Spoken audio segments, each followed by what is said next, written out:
Bienvenidos a esta primera sesión de redacción de documentos académicos. Este es el primer módulo que hemos llamado Introducción porque vamos a dar las principales, digamos, cuál es el curso que vamos a seguir en este curso, valga la redundancia, y vamos también a dar algunas introducciones muy generales sobre qué cosa es la redacción científica, qué cosa, o la redacción académica, aunque nos vamos a centrar un poco más como paradigma de la redacción académica en la redacción científica, más precisamente de artículos científicos. Vamos también a explicar cuál es la importancia, cuál es la forma a grandes rasgos en que se debe escribir para, digamos, en el caso de la redacción académica. Y vamos a justificar también esto porque no es, digamos, necesariamente evidente que se tenga que escribir de una forma y no de otra u otras. Entonces, el curso está definido como un curso cuya competencia general que vamos a desarrollar es la de redactar documentos especializados que puedan comunicarse efectivamente con la comunidad científica y académica. Redactar documentos especializados, o sea, que tengan un contenido que no sea, digamos, el del conocimiento, que no se pueda lograr a partir del conocimiento, digamos, que se puede obtener informalmente, sino un conocimiento que se puede lograr cuando uno ha tomado un tiempo para poder formarse en conocer determinadas estrategias, determinados conocimientos, determinados conceptos, determinados métodos que te permiten estudiar la realidad o una parte de la realidad o un objeto de estudio con una aproximación muy distinta a como lo podría hacer una persona que no ha estudiado, digamos, esa especialidad, que no se ha tomado ese tiempo. De hecho, a tal punto que la persona que no ha estudiado dicha especialidad ni siquiera podría entender de qué estamos hablando. Un ejemplo muy claro, ¿no? Eh, el concepto de, por ejemplo, de gen, en el caso de los biólogos, es algo que está muy claro. Hay varios conceptos de gen, si nos queremos poner exquisitos, pero poniéndonos en uno de esos conceptos o en algunos pocos de ellos, podemos empezar a estudiar la genética de poblaciones, podemos empezar a estudiar cosas como, por ejemplo, cuáles son los genes más comunes entre, digamos, los habitantes de cierta zona o entre los de cierta especie de animal, de perro, por ejemplo, y podemos hacer estudios. Bueno, eso no lo podría hacer alguien que no se ha tomado el tiempo para estudiar lo que estudian los biólogos, o al menos los biólogos genéticos.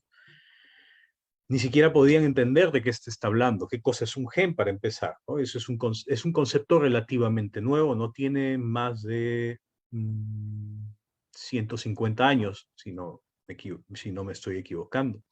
Eh, entonces, no tiene más de 200 años, ¿no? Un poco más de 150 años por ahí. Entonces, estamos hablando de documentos que son redactados no por cualquier persona, no por alguien que de repente pueda ser muy inteligente, sino por alguien que simplemente tiene ciertos conocimientos sobre, digamos, especializados sobre cierta parte de la realidad, digámoslo así. Y la idea de la redacción académica es redactar justamente documentos que puedan, de algún modo, reflejar este conocimiento o comunicar este conocimiento con otras personas que también puedan hablar en ese lenguaje, es decir, que también conozcan los términos, los conceptos, los métodos con los que has obtenido dicho conocimiento, o por lo menos que puedan entenderlos, que tú los puedas explicar a ellos cuando los ignoren, porque a menudo pasa que cuando uno presenta una investigación también está innovando, está presentando nuevos conceptos, nuevos métodos. Y obviamente eso también se tiene que explicar y comunicar, pero no lo va a poder entender fácilmente cualquier persona, sino una comunidad académica que ya está formada en esos métodos. Y a menudo sucede pues que no estos métodos no se comunican bien porque no hay siempre por parte de los practicantes de la ciencia, o sea, los investigadores, los científicos, los académicos, una buena formación en cuanto a cómo se debe redactar, cómo se debe comunicar de manera efectiva una idea o un hallazgo. Entre las competencias específicas que vamos a desarrollar están, por ejemplo, conocer los principios de la comunicación y argumentación académica. Le vamos a dedicar eso al día de hoy. Conocer las características y normas de los documentos académicos, cosa que vamos a ver en varias sesiones. Identificar errores comunes también de los documentos, la redacción en los documentos académicos. También es algo transversal a todas las sesiones. Hay que aclarar también qué cosa no es este curso. No es una introducción a los métodos de citación, por ejemplo, ¿no? No vamos a trabajar, digamos, cómo es el sistema APA, cómo es el sistema Vancouver, etc. Tampoco es una introducción a los estilos de redacción. También APA, además de un estilo de citado, tiene un estilo de redacción, etc. Y la razón por la que no es una introducción a estos estilos es porque la redacción académica es como que una especie de conocimiento que uno después adapta a los diferentes formatos. Y ese conocimiento, en este caso, lo voy a plantear de la manera más general posible. Y voy a dar algunas claves de, digamos, cómo aprender a adaptarte a partir de estos principios generales a los diferentes formatos. Porque hay muchos formatos y son muy distintos entre las diversas disciplinas. Entonces, sería una pérdida de tiempo, además teniendo en cuenta que vienen de carreras y de especialidades bastante distintas, hacer como que una introducción detallada a cada método de redacción académica o a cada método de citado.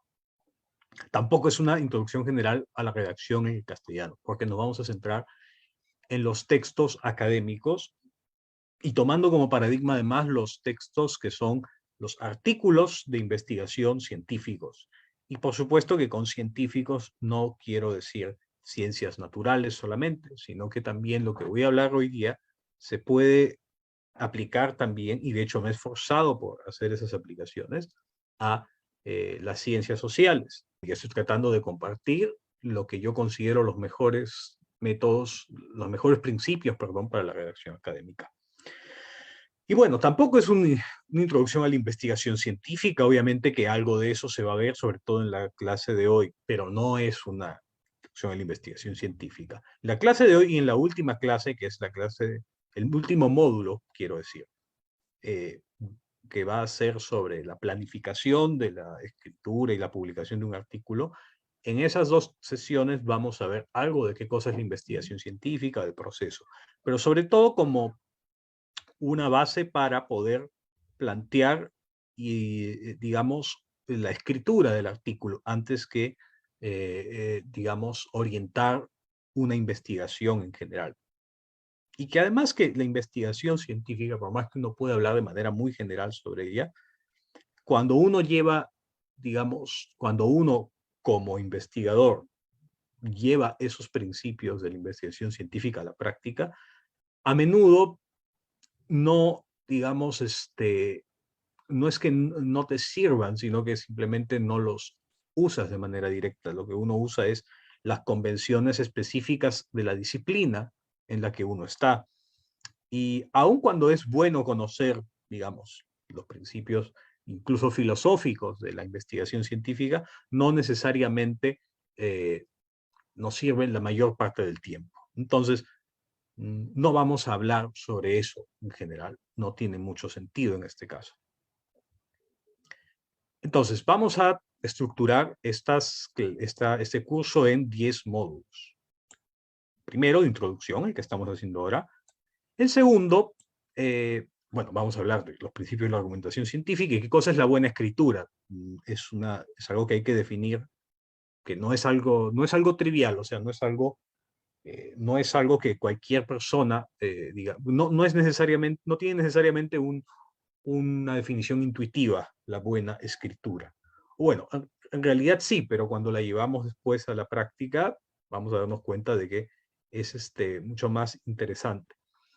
Luego vamos a hablar ya de cómo se debe redactar, pero por niveles. Primero vamos a empezar hoy en la sesión de hoy día en criterios para cómo escoger bien las palabras que uno usa en la redacción. Eso lo vamos a hacer en la segunda parte del día de hoy. Luego vamos a hablar, ya mañana, sobre la oración, los criterios para escribir una buena oración, tamaño, la estructura, las pausas, la voz, la persona, el tiempo. Esos tres últimos son criterios gramaticales. El párrafo. ¿Cómo construir párrafos? ¿Cuándo cortar los párrafos? ¿Cuándo hacer párrafos largos? ¿Cuándo hacer párrafos cortos? ¿Cuán largo recomendablemente debe ser un párrafo? ¿Cuán corto debe ser como máximo? Luego ya entrando a la sesión del miércoles vamos a hablar del texto, pero de manera muy general. No vamos a hablar aún sobre el texto académico. Vamos a hablar sobre el texto expositivo en todo caso. Vamos a ver entre un momento que al momento de escribir podemos hablar de escritura, por ejemplo, de ficción, cuando uno escribe, cuando uno intenta escribir literatura, ¿no?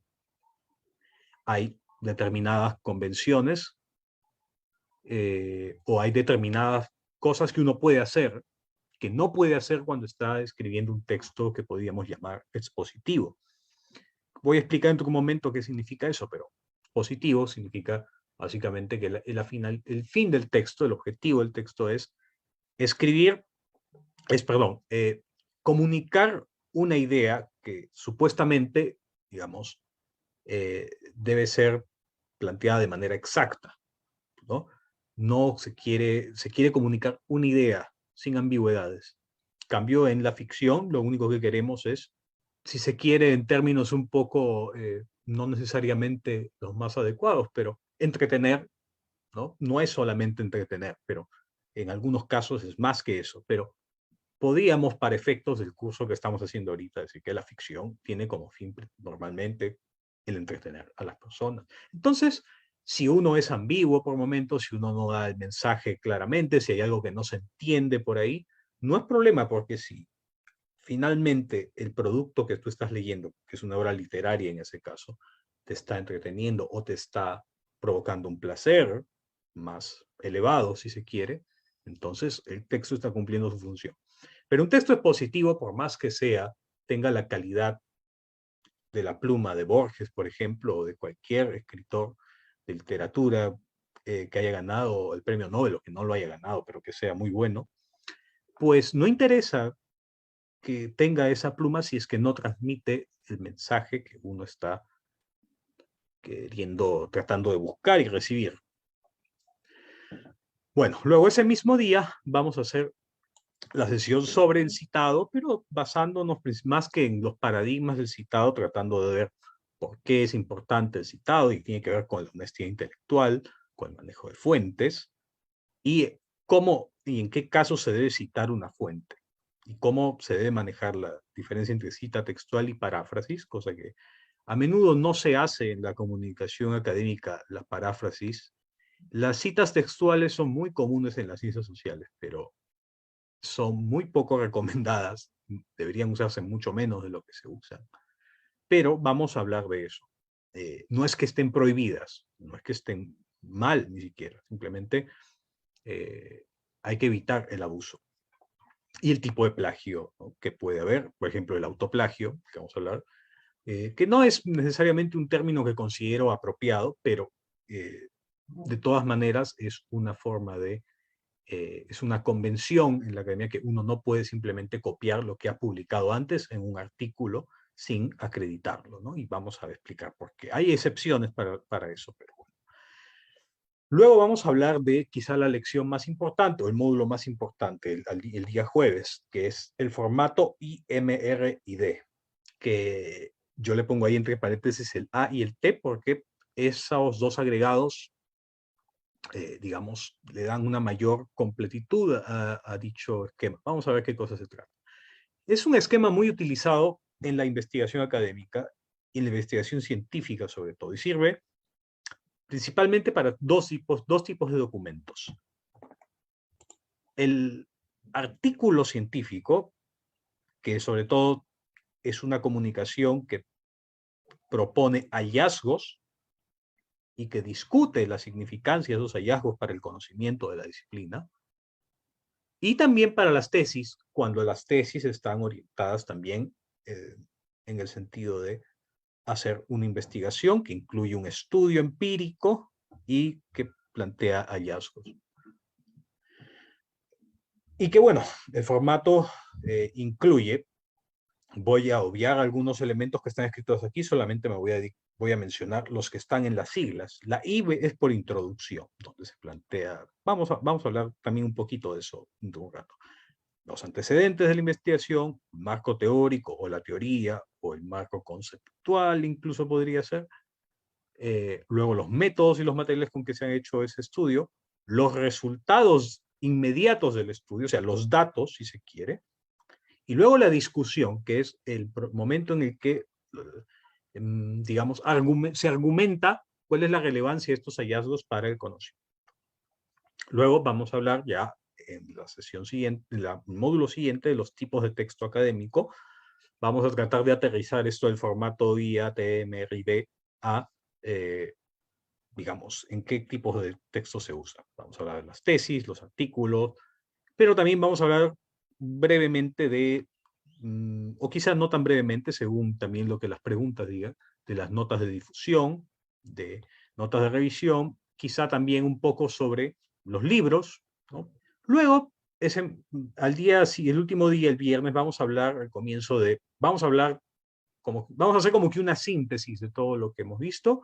Vamos a hablar de la escritura académica de manera, digamos, conceptual, pero también tratando de explicar, aprovechar para cubrir cosas que de repente no hemos cubierto muy bien en las anteriores sesiones, como hablar de ciertos vicios comunes que no era fácil, digamos, de los que no era fácil hablar en las sesiones entre la 2 entre la 2 y la 5, que son más de redacción, quiero decir, que son más específicos a la redacción académica y científica.